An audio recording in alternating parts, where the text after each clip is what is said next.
नमस्कार। ज्योतिष शास्त्र में श्रद्धा और विश्वास रखने वाले सभी जातकों का पारलौकिक जगत चैनल में बहुत बहुत स्वागत है। 15 मार्च 2022 प्रातः 0:55 पर ग्रहों के राजाधिराज भगवान भुवन भास्कर सूर्यदेव राशि परिवर्तन करेंगे और शनि की राशि कुंभ राशि से निकलकर अपने परम मित्र देवगुरु की राशि मीन राशि में गोचर करेंगे। सूर्य का ये गोचर मीन राशि में 14 अप्रैल 8:32 तक रहेगा।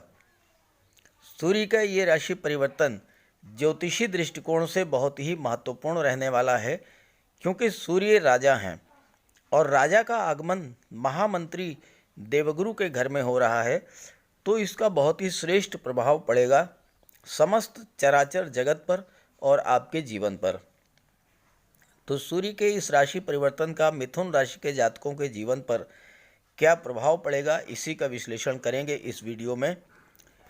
लेकिन वीडियो शुरू करने से पहले ये समझना जरूरी है कि सूर्य क्या है, सूर्य का हमारे जीवन पर क्या प्रभाव पड़ता है और सूर्य का देवगुरु की राशि में गोचर का क्या प्रभाव पड़ेगा। इसके बाद सूर्य के राशि परिवर्तन पर चर्चा करेंगे। तो चलिए वीडियो शुरू करते हैं। तो पहले समझते हैं सूर्य को। सूर्य सौरमंडल के केंद्र में स्थित होते हैं और सभी ग्रह सूर्य के चारों तरफ विभिन्न ऑर्बिट्स में घूमते हैं।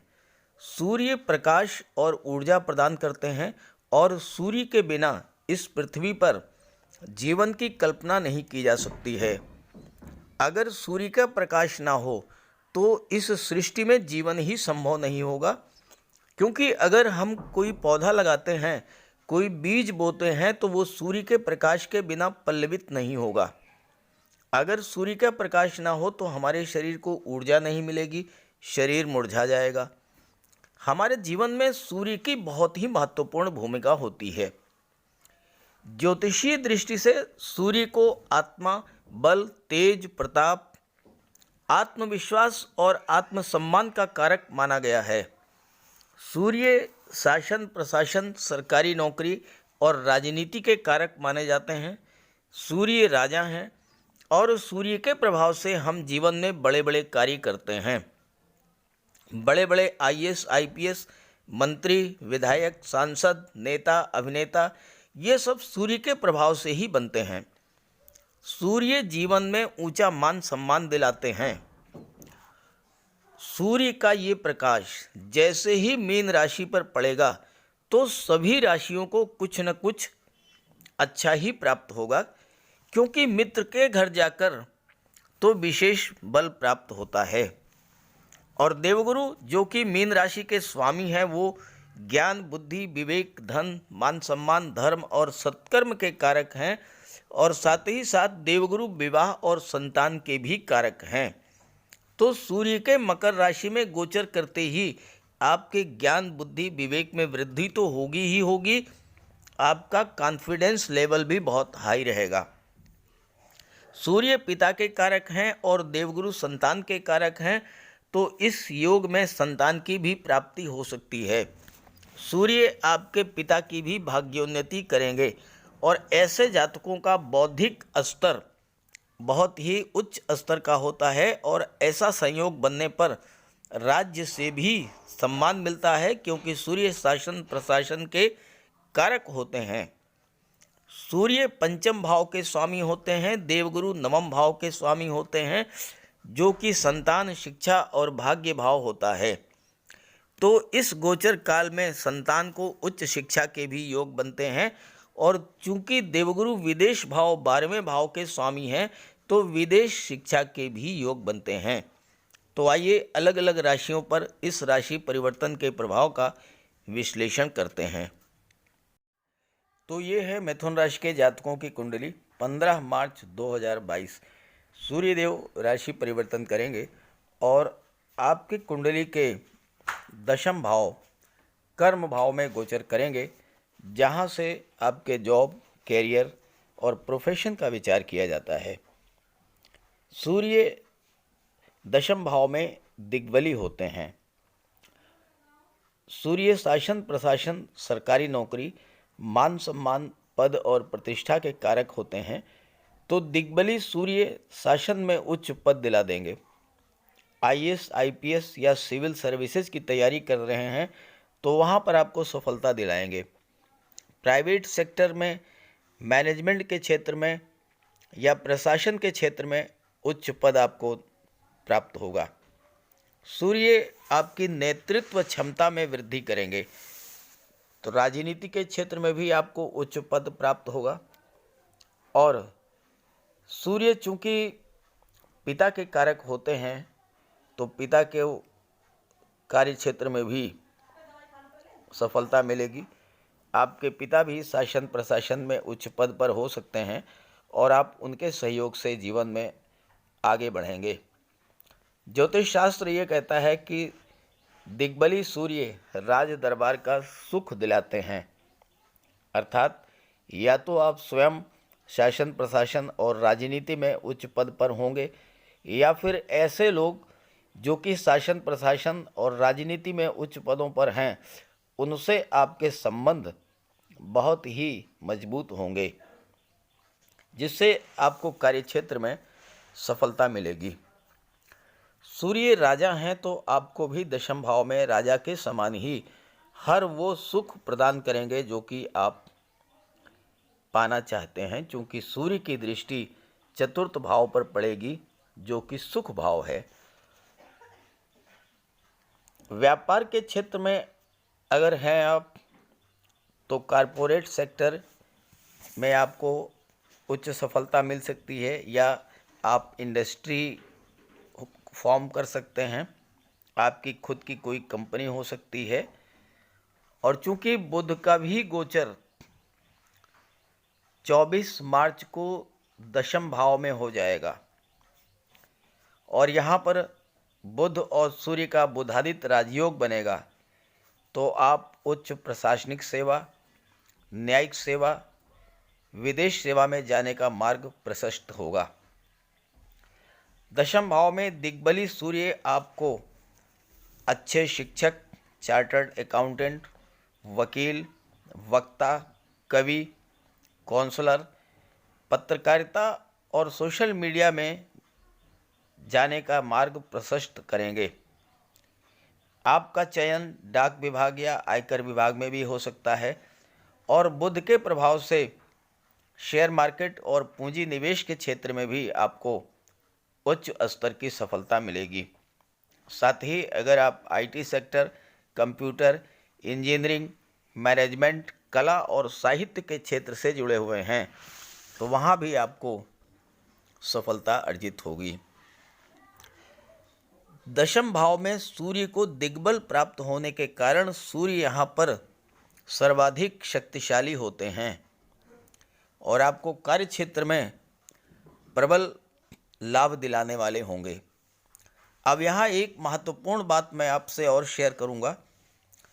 केतु का गोचर छठे भाव में है और केतु की दृष्टि सूर्य पर पड़ेगी। केतु आकस्मिकता के कारक हैं और सूर्य राजा हैं, शासन प्रशासन हैं, सूर्य राजनीति हैं, सूर्य सरकारी नौकरी हैं। केतु की दृष्टि पड़ने से अचानक से आपको जीवन में कोई बहुत बड़ा लाभ प्राप्त हो सकता है। अचानक से आपका चयन सरकारी नौकरी के लिए हो सकता है। अचानक से किसी मल्टीनेशनल कंपनी में आपका सिलेक्शन हो सकता है।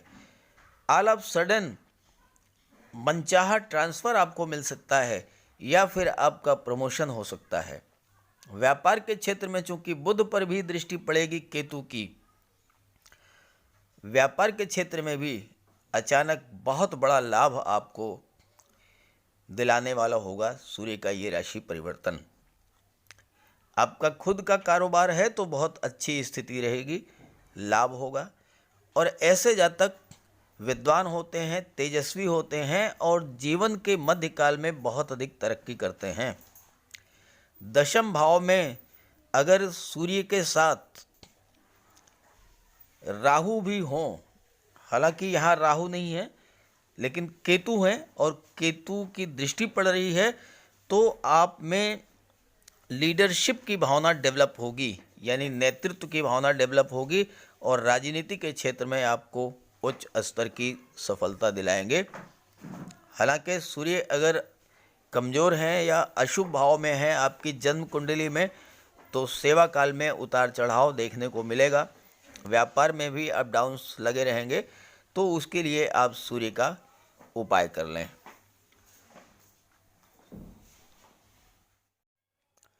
सूर्य का गोचर देवगुरु की राशि में हो रहा है और देवगुरु का गोचर आपकी कुंडली के भाग्य भाव में हो रहा है।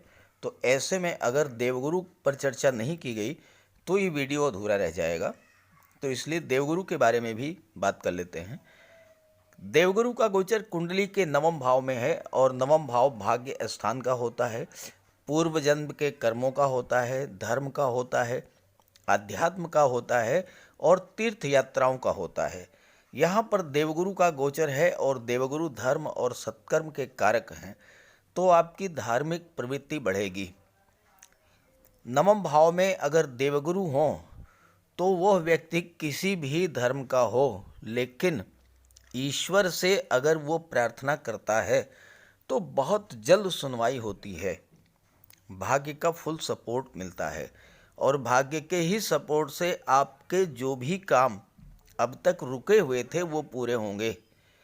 आप अपनी इच्छाओं को पूरा करने में कामयाब होंगे। किसी तीर्थ स्थान, देव दर्शन या धार्मिक स्थल में जाने की अगर आपकी इच्छा काफ़ी दिनों से थी तो वह इच्छा भी आपकी पूरी होगी। सरकारी पक्ष का सहयोग मिलेगा।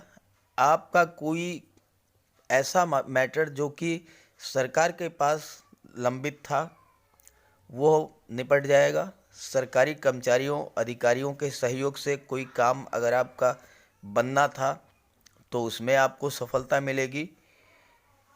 आपका कोई व्यापार से संबंधित लाइसेंस परमिट का मामला था, चूँकि यहाँ बुध का भी गोचर रहेगा 24 मार्च तक, तो वो पूरा होगा। कोटा परमिट लेनी थी, कोई टेंडर था, कोई कॉन्ट्रैक्ट था या इस तरह कोई भी मैटर था तो उसमें आपको सफलता मिलेगी। देवगुरु संतान के भी कारक थे। आपके बच्चे का कोई इंटरव्यू था, कोई बिजनेस डील थी, कोई स्कॉलरशिप का मैटर था या नौकरी से संबंधित कोई रिजल्ट आना था, वो आपके पक्ष में होगा। और अगर आप खुद सरकारी नौकरी में हैं तो आपको प्रमोशन मिलेगा, वेतन वृद्धि हो सकती है। ये सभी लाभ आपको होंगे देवगुरु के भाग्य भाव में गोचर करने से। और देवगुरु आपके कुंडली के सप्तम भाव के स्वामी भी हैं। सप्तम भाव दाम्पत्य सुख, लव रिलेशंस और पार्टनरशिप का होता है, तो यहाँ पर आपका दाम्पत्य जीवन अत्यंत सुखमय होगा। लव रिलेशंस मैरिज में कन्वर्ट हो सकते हैं और पार्टनरशिप का व्यापार व्यवसाय है तो उसमें आपको बहुत अच्छी सफलता प्राप्त होगी। साथ ही साथ देवगुरु कर्म भाव के भी स्वामी हैं और कर्म भाव में सूर्य का गोचर है, तो इस पर तो पहले से ही चर्चा हो चुकी है। करना ये है आपको जिससे और अधिक लाभ मिले आपको, तो अनाथालय है, वृद्धाश्रम है, यहाँ जाकर के कुछ दान पुण्य करते रहिए, गरीबों की मदद करते रहिए, तो इसका शुभ लाभ आपको प्राप्त होगा। और ससुराल पक्ष से भी भाई बहनों से आपको सहयोग भी प्राप्त होगा। बुध यहाँ आपके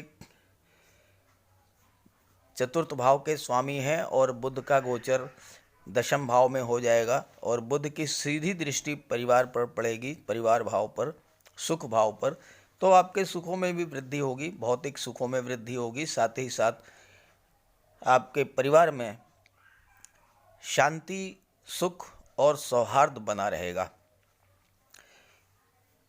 अब आइए बात कर लेते हैं सूर्य की दृष्टि के बारे में, जो कि कुंडली के सुख भाव पर पड़ रही है।